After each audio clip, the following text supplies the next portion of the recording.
Shoulder பெயினா இருக்கு, ரொம்ப severe ஆயிருச்சு அப்படின்னா நீங்க பிசியோதெரபிஸ்ட பாருங்க. இப்பதான் ஆரம்ப ஸ்டேஜ்ல இருக்குன்னா எப்பயும் நல்லா தெரிஞ்சுங்க, ஷோல்டர் பெயினுக்கு பல காரணம் இருக்கும். உணவு முறை, சரியா ரெஸ்ட் இல்லாம இருக்குது, நீங்க வார்ம் அப் பண்ணாம எக்ஸசைஸ் பண்ணிருக்கிறது, பல காரணம் இருக்கு. நான் சொல்லிட்டு வர்ற எல்லா பெயினுக்கான ரிலீஃப் எக்ஸசைஸ் எல்லாமே வராம தடுக்கிறதா. அப்பதான் ஆரம்ப ஸ்டேஜ்ல இருக்குன்னா உடனே ரிலீஃப் ஆயிரும். ரொம்ப சிவியரா இருக்குன்னா தயவுசெய்து பிசியோதெரபிஸ்ட பாருங்க. இன்னைக்கு இந்த ஒரு 3 வேரியேஷன் சொல்லி தரேன், அதையும் ஃபாலோ பண்ணுங்க. செம்ம ரிசல்ட் வரும். நம்பர் 1,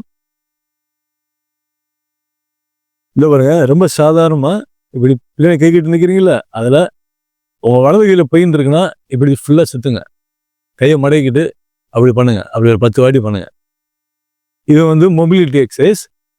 அடுத்து என்ன பண்ணுங்க, இடது கையை வச்சு வலது கையை வந்து மணிக்கட்டை பிடிச்சி அப்படியே இழுங்க. இழுத்து அப்படி நிப்பாட்டுங்க. ஒரு 30 செகண்ட் நிப்பாட்டுங்க. புரியுதா? அப்படி இழுத்து ஒரு 30 செகண்ட் அப்படியே ஹோல்ட் பண்ணி எங்க வலிக்குதோ அதை ஃபீல் பண்ணி அப்படியே இழுத்து நிப்பாட்டுங்க. எஸ், 2 கையும் பண்ணுங்க. அதுக்காக வலது கையில மட்டும் பெயின் இருக்குங்க, இடது கையில செய்யாம இருக்கக்கூடாது. 2 பக்கமும் செய்யுங்க. இந்த பக்கமும் பண்ணுங்க. ஒரு 10 டைம்ஸ் இப்படி பண்ணுங்க. அப்புறம் இந்த கையை வச்சு அப்படியே இழுங்க, மேக்சிமம் இழுங்க.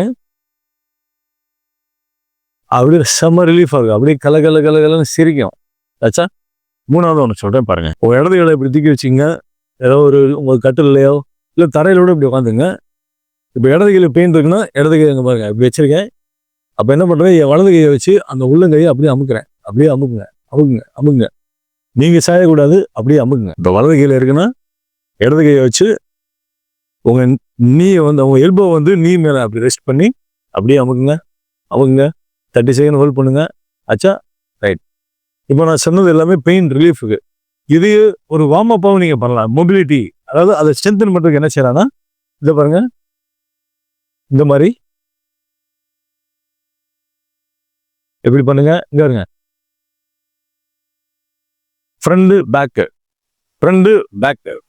பேக்கு இதெல்லாம் வார்ம் அப். நீங்க வார்ம் அப் பண்ணும்போது இப்படி சேர்த்து பண்ணிக்கங்க. வார்ம் அப் பண்ணும்போது இந்த மாதிரி பண்ணிக்கங்க.